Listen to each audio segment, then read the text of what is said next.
अस्सलामुअलैकुम नाज़रीन, हम आपको दिखा रहे हैं चुंडा मोहल्ला गाज़ीपुरा से जो पिछले 3 दिनों से कचरा निकाल कर रख दिया गया हुआ है नालियों से, और बुरा हाल है। आप देख सकते हैं कि यहाँ से गुज़रना मुहाल है, और यहीं से निकल कर सुबह जो हैं वो लोग तिलावत के लिए जाते हैं, मस्जिदों में नमाज़ पढ़ने के लिए जाते हैं। और आप देख सकते हैं कि ये किस तरह का हाल है। और यहाँ पे आप इस वक्त देख सकते हैं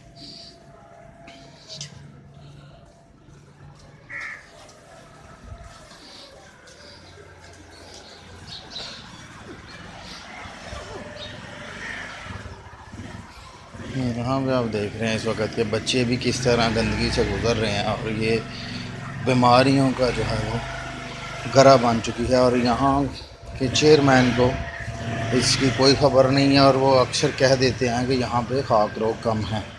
तो इसका क्या होना चाहिए नाज़रीन, आप देख सकते हैं।